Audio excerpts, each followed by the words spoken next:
Ku danna subscribe sannan ku danna alamar ƙararrawa domin samun sababbin shirye-shiryenmu da zaran mun ɗaura.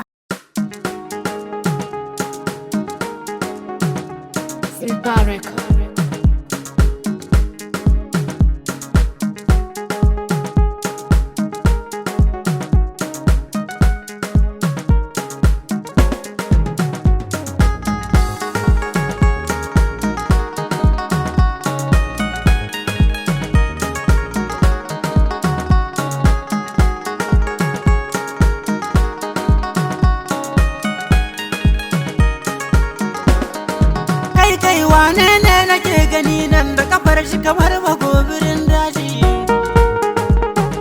Ke yan nan kina da taurin kai, ke zan kwakuma cikin keji.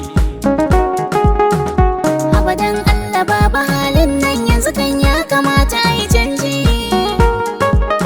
Ke ne mai arziki nake nema, nan ne zamu lashi dan yaji. Amma wannan ki dubi rigar shi kai ka ce guguwa ta kawo shi.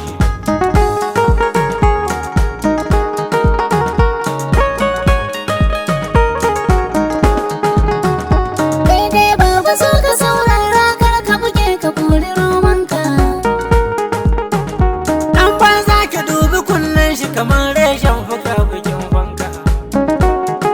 To wancan motar da ma kake hange yanzu nan ya sauka ya faka.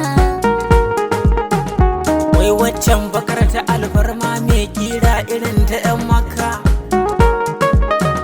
Kai da ka zo a ce in kun gaisa na so kai shiru da bakinka. Kai kuma gashi ka barar yanzu gashi gidanka babu ko sisi.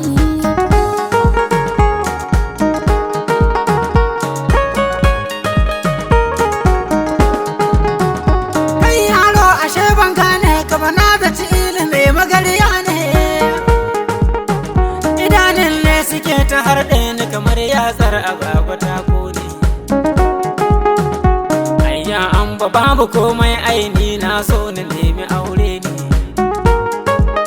To kaga wannan idan ka aure ta duka bakin cikin ka ya kare. Bana tantamar ta gun girki in dai bangare na dambu ne.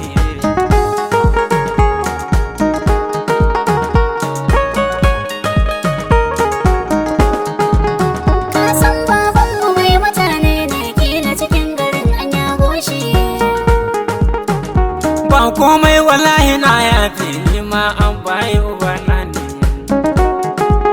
Wato wani ne yake ta ruɗa ni buhun masarar zane na dau bashi. Jiya ma ya zo yana ta damuna yaushe za ya samu kayan shi. Na ce masa yanzu ba kuɗi kuna in Allah ya bani zan bashi. Da ƙarfa na lallaɓa shi ya bar ni da babanku yanzu sai ɗauri.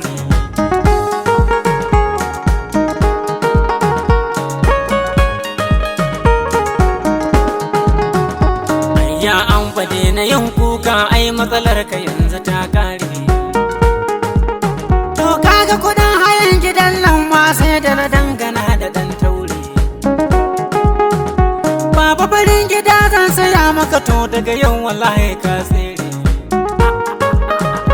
Yaro kar ka sani in zabura ko ba fiffike fa in fire. Kace ma da kana da hali wata kilma za ka kai ni sauki.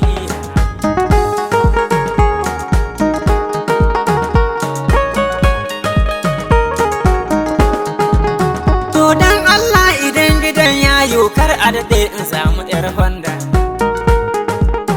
Da yadin gezina kala 60 ba na sallaga lagar shadda. Insha Allahu an baka samu aiwainar ka na cikin tanda. Batun aure kawai ya kawo ni in dai ka aminta labudda. In ka shirya a zo a ɗaura yau gobe ka zan